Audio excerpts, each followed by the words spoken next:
Dawtal Felbas, the Council of the Elders.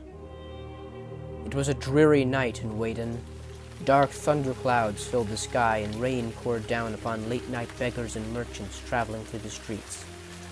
Weyhak'duram was a large city, and its people were well known for their particular taste when it came to wines and ales, yet at the present moment there was no time for such particulars. Situated not 5 leagues from the western sea, such rainstorms were common in the city. Still, most families' doors were shut as they huddled inside the warmth of their homes. The city was more spacious than Duman, and its streets were generally of packed dirt. Where Duman was loud and crowded, Weyhak'duram was homey and quiet, although those born and raised in the city would always have claimed to have been of more class than those who lived in the capital. Given how often such storms came about, little thought was given to this one. Yet if one of sophisticated knowledge of weather and climate had viewed this night's storm, they would have seen that this one was like no other seen before in the city of Weyhak'duram. The old man was wet and cold as he hobbled back towards his home. His large beard was matted and tangled in the rain, and he wore a shawl over his dark garments. The end of his wooden walking stick made a small splat each time it hit the wet earth of the road. It was then that it happened. Cracking out of the sky like a whip, an immense bolt of lightning struck the earth only 10 yards in front of him. Falling backwards, the man threw up his arms to cover his eyes as he was temporarily blinded. As the light subsided, the old man, whose name was Fray Willens, lowered his hand and peered down the road. His heart pounded swiftly. 10 yards down the road, where the lightning had struck, stood a dark figure. There was no light across the street to reveal the stranger's face, but in the second that he looked, he thought he saw the shape of 2 great black wings descending behind its back.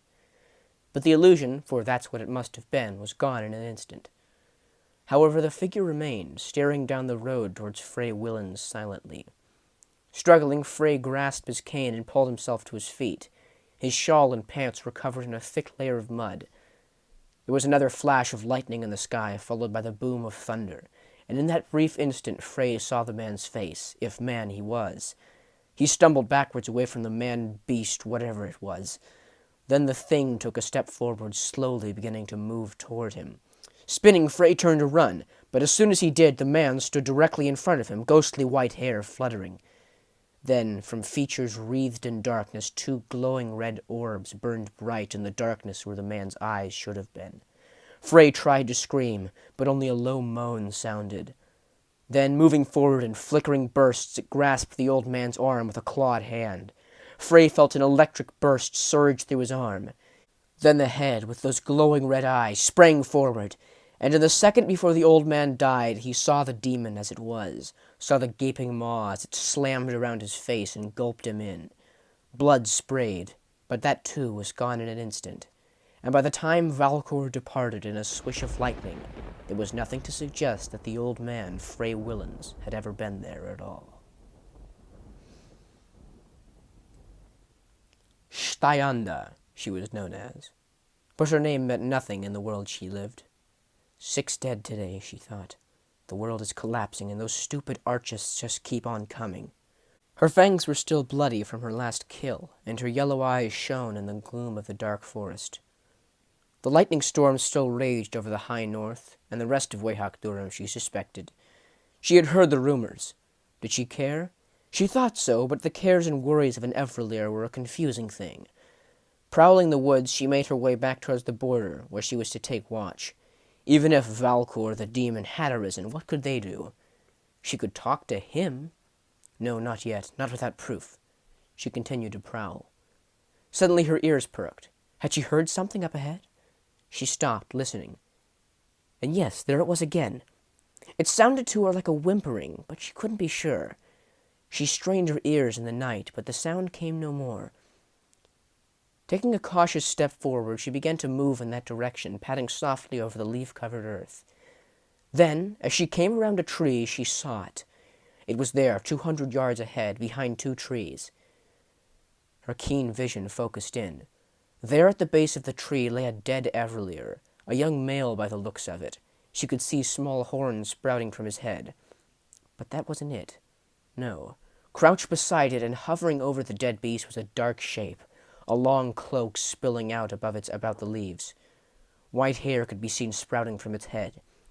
She heard a sickly slurping noise as the thing bent down over the Everleer, then a large chomp as its jaws locked around the prey's neck and tore it away, ripping flesh with it.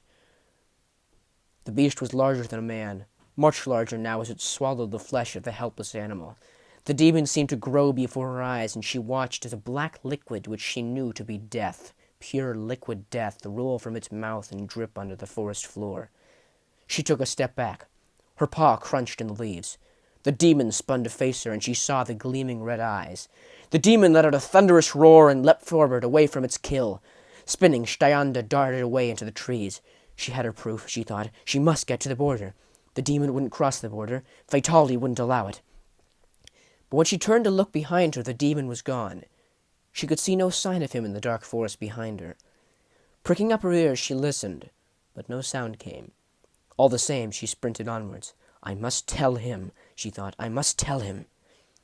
Onwards and onwards she ran, past tree and pond and meadow, until finally, up ahead in a large clearing, she saw it, rising high and mighty in the forest. The Weyhak'duram, the abode of the Lord.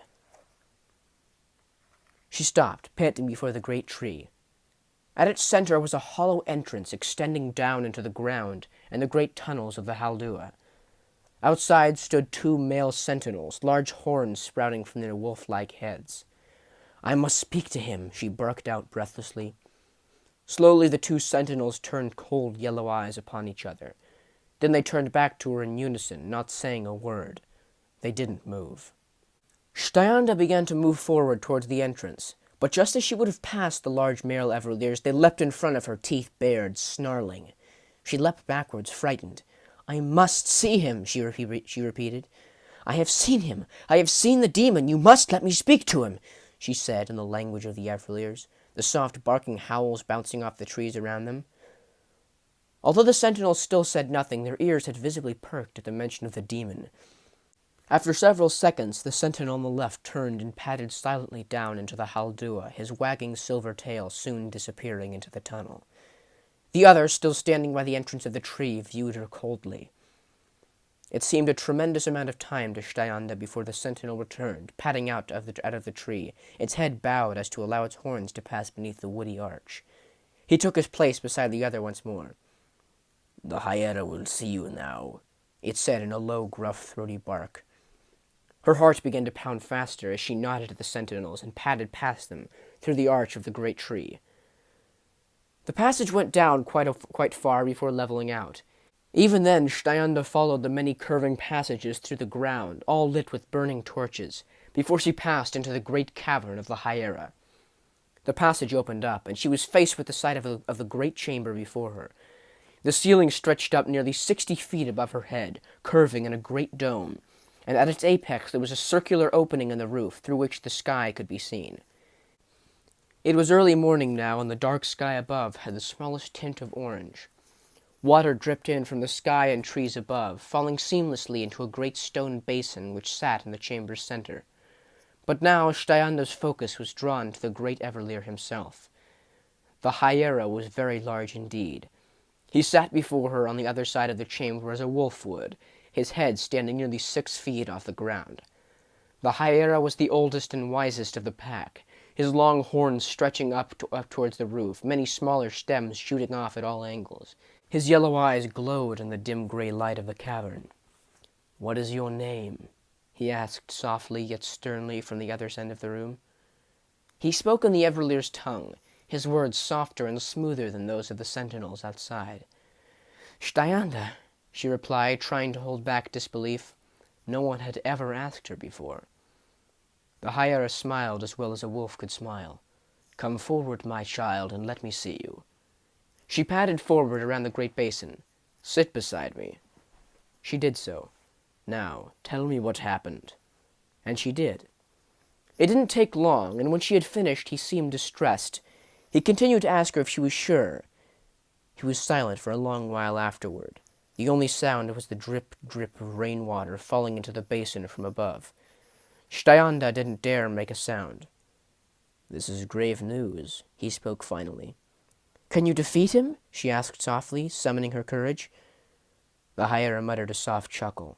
The sound was low and chilling to the bone. No, my child, I cannot. Valcor, she stuttered at the name, is a being much older than me and far more powerful, although I may be able to enlist the help of another. He looked up suddenly now, and it was clear he had thought of something. He turned his eyes full upon her now, and she felt the cold heat of his gaze upon her fur like ice. "Thank you, my child," he said, "but I'm afraid I must take matters into my own hands now." Stayanda was snapped out of the trance of the High-Air's eyes as he spoke. She shook her head about, trying to clear her mind. Yes," she said awkwardly. "Yes, of course," and silently padded from the room. She had spoken her piece. What else could she do? The answer, of course, was nothing. She left the Haldua without another word. It was a long time before the High-Air moved. He sat in thought as the sun rose about the hills outside. Finally, he sighed wolfishly and stood, his great form rising from the ground. There was another exit from the Haldua behind which he had sat, a moderately sized wooden door which led back to the cool, grassy meadow behind the tree. Bowing his head, he pushed through the door with his great horns and followed the tunnel out of the Haldua. The meadow was cool and misty, the first rays of the morning sun drifting through the mist. The great tree marked the border, as it was known, and the sentinels guarded the border for many miles past here. Because of this, no one could enter the meadow but the High-Air himself, the Hylesguard, or those he specifically invited. At the moment, the meadow was empty but for him. As he padded through the dewy grass, small droplets of water formed on his shaggy coat. The meadow was large, and from where he stood he could only just see the shape of the great tree as he looked to the south. But now he turned his focus to the north. What the Everleers called the border was well and good, but the boundary was something of much greater importance. Looking north, the High-Air could only see gray mist before his yellow eyes. He began to pad forward. The thunderstorms and rain clouds of the previous night seemed to have passed, and through the mist he could see a blue sky above in the early morning light. The meadow was large, and it was a minute or so before the shapes of two tall pine trees entered his vision through the mist. He continued on. Now he came to the boundary. On either side of the meadow, the two tall pines stood, marking the boundary between this world and the next, between the high north and the true north, between the living and the dead. The meadow continued on past the trees, yet past their point the mist seemed to grow thicker. He could only see a few feet past, and then all was shrouded by the thick, mysterious white fog. Past the boundary there were no clouds, and the sky seemed to be in eternal twilight, a cold grayish hue through which only the dead could see. Posted at the trees, they were 4 of the Hylesguard, 2 at the base of each pine. They were big Everleers, not as big as the High-Air, but their horns were large, and they sat at their posts, staring straight ahead, unmoving. They were the best of the best, and they didn't even glance or turn their heads as he walked towards the veil of light that was the boundary. Even he shivered to look at them as he passed. He stopped when he reached it. His yellow eyes stared deeply into the mist, but he could discern nothing. It was like white smoke which swam about in the haze, curling and twisting in knots, with no discernible direction. He batted a paw into the mist. The mist seemed to curl around it coldly before he drew it back. Only the High-Air himself could cross the boundary and speak to fatality. It was the law, just as it had been for 100 years. He took a deep breath and passed through.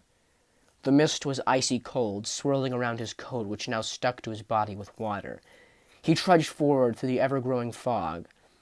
He thought he heard fell voices on the blowing wind, the sound of souls floating on the mist. Suddenly there was a blinding flash of light, and the High-Air was thrown backwards away from the explosion. He turned his head away from the burst, closing his eyes.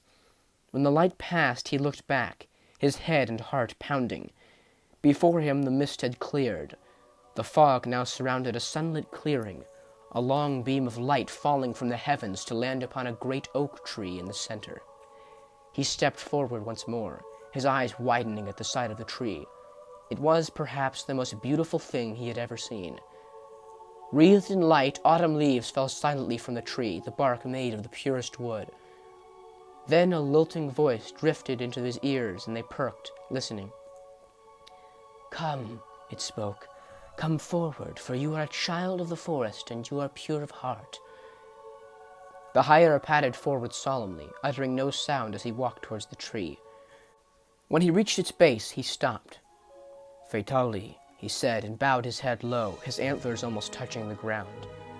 "Look upon me, child," came the sweet, feminine voice from within the tree, floating out of a dark, small hollow. The meadow was silent but for the high air on the tree. They were bathed in golden sunlight from above, although the meadow was surrounded on all sides by the swirling mist of souls. He raised his head and looked at the tree with wonder. "Shandavar," came the voice. "This is your name, is it not?" "Yes, O One," he answered, his breath shaking. She spoke to him in his tongue, and somehow it filled him with a wondrous joy which he could not explain. "You are distressed, O child of mine. Tell me of your troubles, and I shall give you counsel and what help I can." It was a while before he spoke. "Valkor has arisen, O One. He travels the land slaying at will, and he will only grow stronger. Already I have not the power to face him, and soon he will be unstoppable. Please, Fatality, O One. Weyhak'duram is in danger. The fate of the world is— Can you help?" he questioned, eyeing the tree. There was silence within the hollow. "I am sorry, my child, but I cannot help you," she said finally. Shandavar was taken aback. "But," he said in a sharp bark, "in the elder days you and the saplings defeated him. Can you not call down Karas and have him smite Valkor as he did before?" "No," said Fatality, her voice less soft now from within the hollow of the tree. "To take the sun from the sky would destroy the earth before the battle had begun. Karas can help us no more." "But you must be able to do something." He was pleading now, and he felt very low to be the higher of all Everleers. "Could you not create another such as Karas? You are a sapling of imagination." "No," she said, "I could not. Karas was created by all of us, excluding Talmor, and besides, the Kanilka and the waters of life have dwindled low in me. I am now just a tree." "But you must do something," he howled, no longer able to hold back his frustration. "Can you do nothing? You are the master of souls. Could you not bring back one such as the young king of Weimar?" "You know I cannot do such a thing," came the voice. "Cannot or will not," he pressed, yellow eyes blazing. "It is the law of the veil," she said. "What is dead must stay dead." "The world will collapse, Fatality, and you may have the power to stop it, yet you are not willing to bend the rules even once as to save the world from evil?" he finished, his chest heaving. There was silence from within the tree. No sound was uttered in the clearing for many minutes. "Fatality?" asked the High-Era finally. Still there came no reply. Then suddenly, like a crack of thunder, there came a great screeching roar from overhead, and he turned his horned head upwards to stare at the heavens. In the bright blue sky, wreathed in golden sunlight, a great shape beat its way towards them from out of the north. It was huge, and its scales the purest white. The sun glinted off the immense beating wings as it let out another tremendous roar. The High-Era's yellow eyes focused on the huge maw of the beast as it flew overhead, its great white tail swinging behind curled talons. "Remember this, Shandavar," came a whisper from within the tree. "Remember until the end of time." It was another screech from above as the great white dragon flew from sight, destined for the land of Weyhak'duram.